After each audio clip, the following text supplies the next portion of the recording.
Bonjour à tous.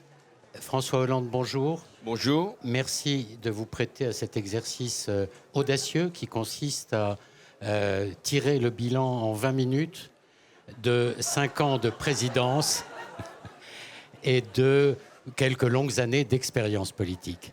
Je vais démarrer sur au fond, essayons de nous en tenir à deux questions, me semble-t-il essentielles en lisant votre livre.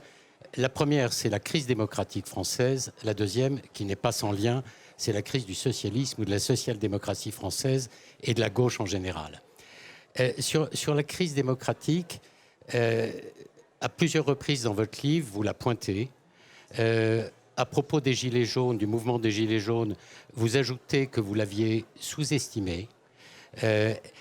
Au fond, quelles sont, si on avait à résumer, quelles sont à vos yeux les 2 ou 3 causes de ce qu'on pourrait appeler la crise de légitimité des institutions, la crise de légitimité des responsables politiques. Et, au fond, quelles sont les 2 ou 3 causes à vos yeux qui expliquent cette crise de confiance entre les gouvernants et les gouvernés, dont vous dites d'ailleurs qu'elle remonte loin. Depuis quand? Et quels en sont les symptômes?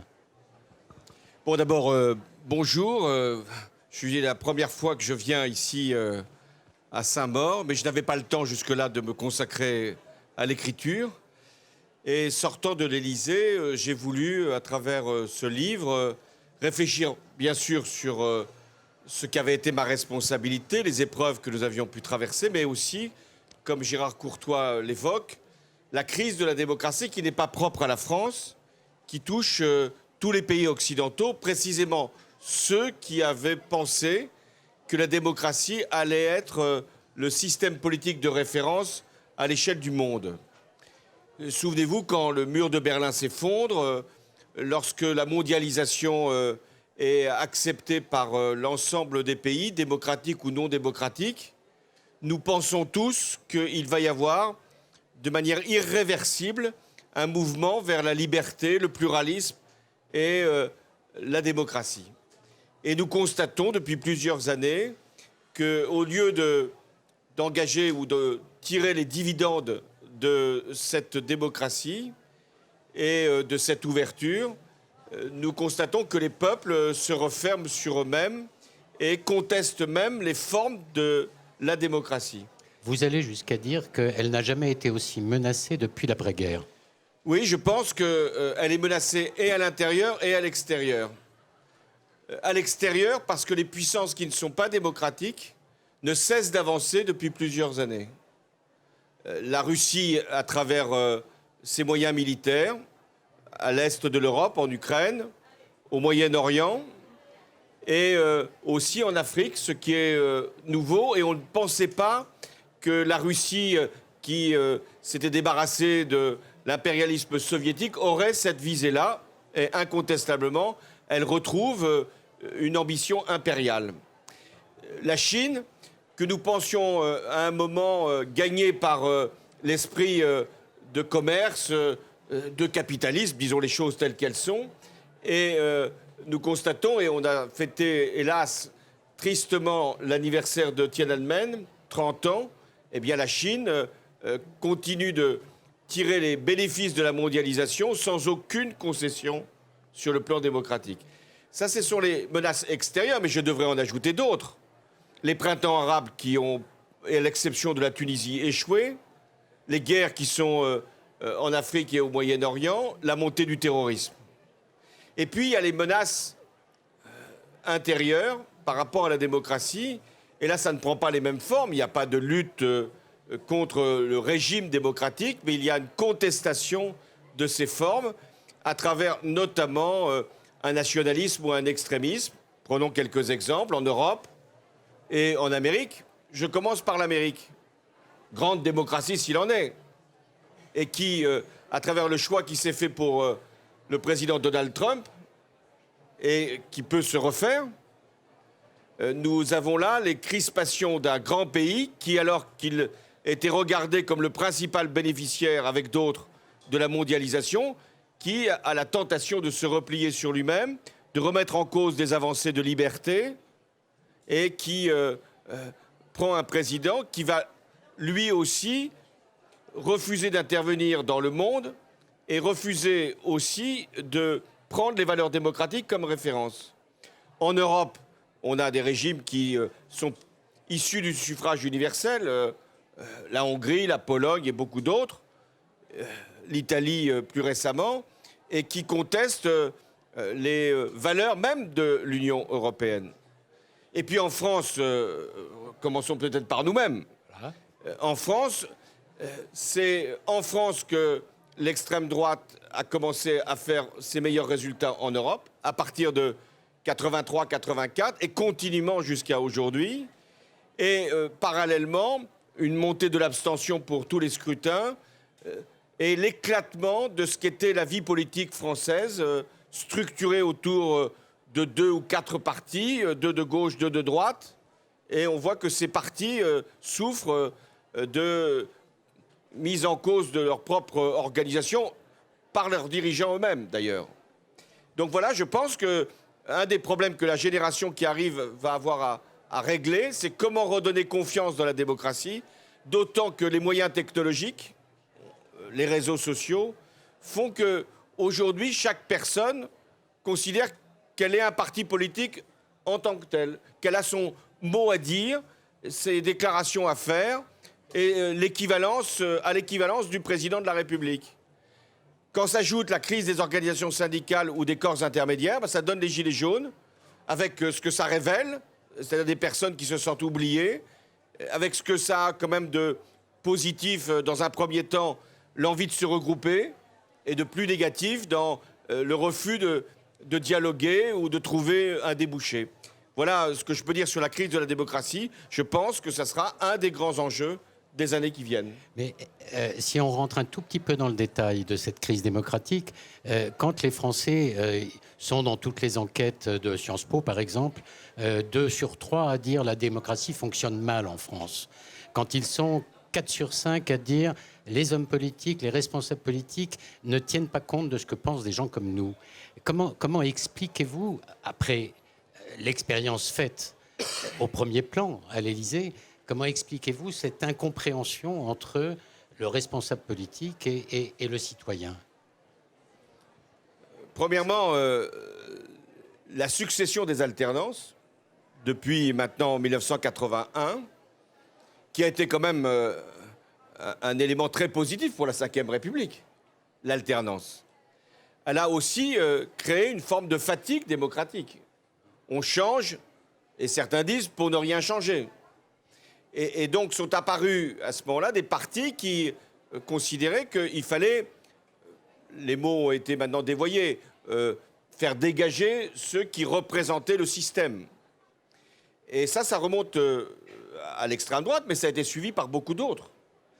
Deuxièmement, les Français devraient voter presque chaque année. En France, il y a des élections chaque année. Et pourtant, les mêmes Français ne sont pas satisfaits de l'offre politique. Aux élections européennes, il y avait 34 listes. Ça n'a pas empêché 50% d'abstention. Donc qu'est-ce qui se passe? Il se passe que les grandes formations politiques n'arrivent plus à trouver suffisamment d'éléments d'espérance pour que les Français puissent croire dans l'utilité même du vote. Néanmoins, ne les accablons pas, et j'en ai été un des responsables, et en ayant en plus dirigé l'État. Néanmoins, nous ne devons pas penser que le monde politique doit se séparer entre ceux qui sont pour l'ouverture et ceux qui sont pour la fermeture, ceux qui sont pour la mondialisation et ceux qui seraient contre la mondialisation. Il faut retrouver des clivages pertinents, et il y en a suffisamment, sur les questions de répartition de richesses, sur les questions de fonctionnement de l'économie, sur les questions fiscales, sur les questions d'écologie, pour que la vie politique puisse être, disons, attractive. Enfin, il y a des territoires, et je pense que c'est une des explications, pas la seule des Gilets jaunes, mais aussi de la crise démocratique. On l'a vu aux États-Unis, on l'a vu en Angleterre, au Royaume-Uni au moment du Brexit, on le voit en France. Il y a des territoires qui se sentent oubliés, qui se sentent abandonnés, des populations qui pensent qu'elles n'ont plus de lien avec les métropoles, qu'elles ne sont plus concernées par les progrès, et qui se mettent en séparation, en distance, et quelquefois en colère. Mais alors, comment expliquez-vous j'allais vous dire, au fond, est-ce qu'il n'y a pas aussi une crise d'efficacité de l'action gouvernementale? Vous employez 500 pages pour expliquer le contraire, que votre action a été efficace. Mais alors, comment expliquez-vous que les Français ne l'aient pas suffisamment compris? Parce que c'est très lent de produire des résultats dans une société de l'immédiateté. Chacun ici a un portable, il peut commander immédiatement, en ayant quelques ressources néanmoins, les produits et les services dont il a besoin. Il peut, avec son instrument de zapping, changer les chaînes qui ne lui plaisent pas. Il peut être consulté par son entreprise ou par les entreprises qui lui promettent des services à chaque fois pour connaître s'il est satisfait ou pas. Et donc le temps politique n'est plus du tout adapté au temps de la vie en société. Et c'est ce qui explique aussi la contestation. Et les politiques ne se sont pas rendus compte, et sans doute moi aussi, quand on annonce une réforme, et j'en ai annoncé plusieurs, quand on fait voter une loi, et il y en a eu plusieurs, quand on prend une mesure juste, le plus souvent, mais en tout cas qui vise à répondre à une urgence, prenons le cas d'ailleurs des urgences en ce moment, le temps que cette mesure, le temps que cette loi, le temps que cette décision arrive à être perçue concrètement par les citoyens, c'est trop tard. La parole a été dévaluée. Et les politiques pensent que quand ils ont décidé, ça a dû m'arriver. C'est déjà fait sur le terrain. Et dans l'esprit des citoyens. Oui, on accable les administrations. On dit que c'est la faute des fonctionnaires.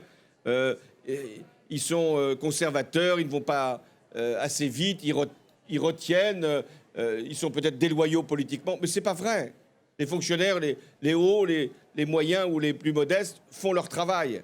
C'est que le temps de la machinerie étatique est très long. Et alors, il faut la secouer. Moi, j'avais même parlé de choc de simplification. Eh bien, le choc de simplification, c'était déjà une œuvre, je n'ose pas dire herculéenne, puisque les références ne sont pas forcément les bonnes, mais c'était une tâche en tant que telle.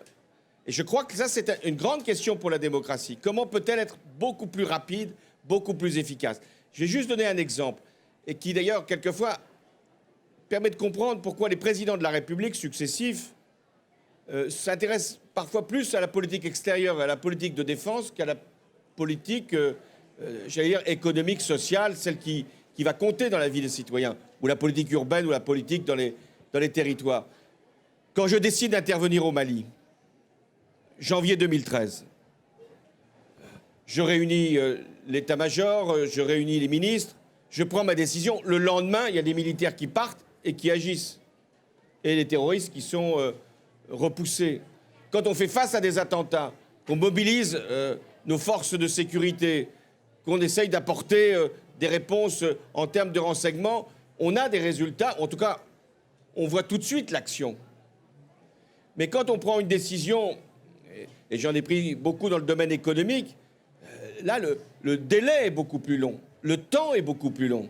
Donc on a beaucoup de satisfaction en matière de politique extérieure, notamment pour le président de la République française, qui pense qu'il peut encore, et ce qui est vrai, modifier le destin du monde, mais c'est beaucoup plus lourd pour la politique intérieure. Or, qu'est-ce qui va déterminer le choix du citoyen? C'est pas de savoir, même si c'est très important, s'il fallait ou non intervenir au Mali, ou s'il fallait lutter contre le terrorisme de cette manière. Ce qui va compter pour lui, c'est est-ce que ma vie quotidienne, est-ce que la vie de mes enfants, l'école, la santé, le problème des personnes dépendantes, est-ce que cette vie-là va être améliorée? Et celle-là, elle met du temps à changer.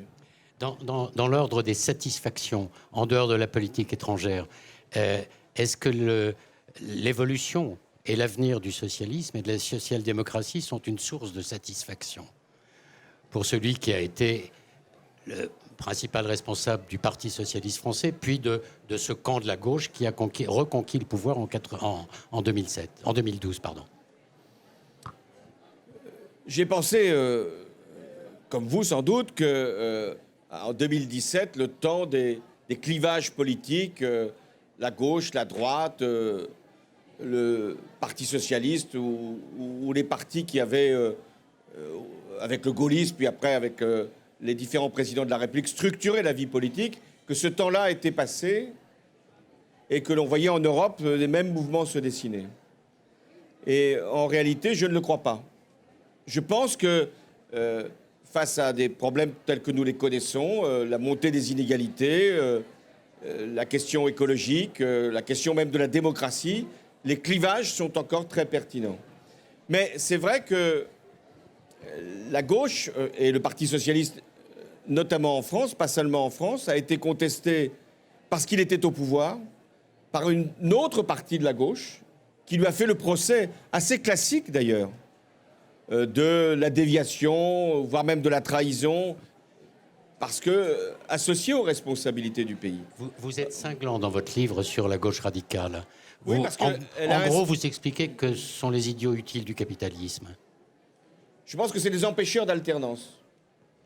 C'est-à-dire que si l'on se met toujours en contestation, en protestation, en refus de ce qu'est le monde et l'Europe, eh bien, on empêche la gauche de gouvernement de pouvoir accéder à la responsabilité et on laisse la droite ou les conservateurs ou les libéraux, à ce moment-là, agir au nom de la France. Mais est-ce que la social-démocratie, à vos yeux, est à la fin, au fond, d'une longue aventure historique et politique, un peu comme le Parti radical sous la Troisième République ou le Parti communiste sous la Quatrième?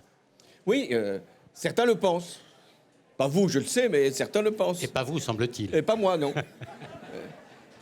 Vous pourrez se dire, effectivement, il y a des lois de l'histoire, il y a des idées qui, finalement, parce qu'elles ont réussi, finissent par expirer. Il y a des organisations, et ça c'est vrai, qui se sont tellement reproduites, sont tellement fermées par rapport à la société, qui disparaissent. Ça a été le cas du Parti radical, d'une autre façon du Parti communiste, et à un moment du Parti socialiste. Mais il y a toujours un besoin de vouloir changer, de vouloir prendre des responsabilités. Et par quoi passer? Alors on pourrait dire maintenant, j'entends ça aussi, c'est le temps de l'écologie. Et c'est un parti écologiste de reprendre la marche vers ce qu'on n'ose même plus dire le progrès, mais vers l'avenir. Or je pense qu'autant la question écologique est majeure, autant elle ne peut pas être en soi un projet politique. Elle doit inspirer toutes les politiques. Et c'est pourquoi je crois encore à l'avenir d'une social-démocratie qui, d'ailleurs, en Europe, a plutôt connu des résultats assez favorables ces derniers mois. Espagne, Portugal, Suède, Finlande, Danemark. Bon, il n'y a qu'en France. Eh bien, en France, il faudrait que d'abord les sociodémocrates ou les socialistes aient confiance en eux-mêmes. Quand vous n'avez plus confiance en vous-même, c'est très difficile d'attirer les autres. Vous écrivez dans les mois et les années à venir, je m'efforcerai de contribuer à cette renaissance de la social-démocratie. Et je cite les titres de vos 3 derniers chapitres, espérer, reconquérir, vaincre. Ça dessine une reconquête et un espoir de victoire, au moins pour la social-démocratie, mais éventuellement pour vous-même. C'est pas ici que l'on va faire des déclarations... Ah, j'espérais, et je crois que je n'étais pas le seul. Non, pas parce que j'ai maintenant fait un petit format et qu'il faudrait limiter nos ambitions. Mais je pense que ce que je voulais dire par reconquérir, en sachant que les journalistes allaient forcément saisir le verbe. Ah, on est un peu pavlovien, hein. Je n'osais pas vous le dire. Donc alors, ce que je pense, l'enjeu de la reconquête, c'est la reconquête des catégories populaires dans notre pays. Parce que ce sont les catégories populaires qui ont décroché par rapport à la première question de Gérard Courtois dans le soutien de la démocratie. Ce sont les catégories populaires qui ne se sentent pas représentées, qui voient le système politique être incarné par d'autres que ceux qu'elles ont l'habitude de côtoyer dans leur vie quotidienne. Ce sont les catégories populaires, ça ne nous fait pas plaisir de le dire, qui votent le plus pour les extrêmes ou qui ne votent pas. Donc le grand enjeu pour la gauche, bien sûr, mais pour la démocratie, c'est d'aller reconquérir ces citoyens, ceux qui font souvent un travail difficile, qui vivent dans des quartiers où il n'est pas toujours simple d'habiter et qui ne sont pas forcément les quartiers des banlieues, qui sont aussi les quartiers de villes moyennes ou de centres-villes où ils ont le sentiment que les métropoles ont tout absorbé. Donc c'est ces catégories populaires qu'il faut aller reconquérir. Et qu'est-ce qu'il faut vaincre? Ce n'est pas simplement vaincre dans une élection. C'est vaincre le scepticisme, vaincre le fatalisme. Et c'est vaincre aussi la montée du nationalisme et de l'extrémisme. Et même si, et c'est vrai, je l'ai toujours dit pour les élections européennes, là n'était pas la menace. La menace, ce n'est pas que les extrêmes deviennent majoritaires au Parlement européen. Ils ne le sont pas. Le risque, c'est que les peuples eux-mêmes se replient et ne croient plus dans un idéal commun, idéal national ou idéal européen. Et c'est ça qui, aujourd'hui, justifie mon engagement. Je pourrais simplement commenter le spectacle, on me reproche quelquefois de le faire, donc je m'en garde. Et c'est toujours facile, quand on n'est plus au pouvoir, de dire ce qu'il faut faire. Et souvent, on entend que l'avez-vous fait vous-même? Mais je pense que l'utilité d'un ancien président, je me suis posé cette question, à quoi sert un président? Je peux avoir la réponse. À quoi sert un ancien président? À ce qu'il pense être le plus utile. Et le plus utile, c'est d'alerter, ce que je fais, c'est de mobiliser par rapport à certaines causes, et c'est d'expliquer ce que c'est que le pouvoir. Et c'est l'objet même du livre, expliquer ce que c'est que la décision, comment on peut affronter des épreuves comme nous les avons partagées, et qu'est-ce que ça veut dire nos institutions. Je pense qu'il faudra réformer beaucoup plus profondément nos institutions. Le quinquennat a modifié beaucoup de choses, parce qu'avec le quinquennat, justement, on demande au président d'aller beaucoup plus vite. On ne comprend pas très bien à quoi sert un Premier ministre dans un quinquennat. On voit bien que sur le plan de la représentation des Français, le vote qui suit l'élection présidentielle est un vote de conformité, ce qui fait que les assemblées, ça a été vrai à toutes les époques, ne sont pas vraiment des contre-pouvoirs. Et soit elles sont frondeuses, ça peut coûter, soit elles sont soumises, et ce n'est pas bon non plus. Donc je crois qu'il faut aussi que j'alimente le débat sur les institutions. C'est le sens de ce livre qui, même s'il est en poche, est néanmoins, si je puis dire, un grand format institutionnel. Merci. Je crois que tout le monde aura compris, à vous écouter et plus tard à vous lire, que vous n'avez renoncé à rien. Merci.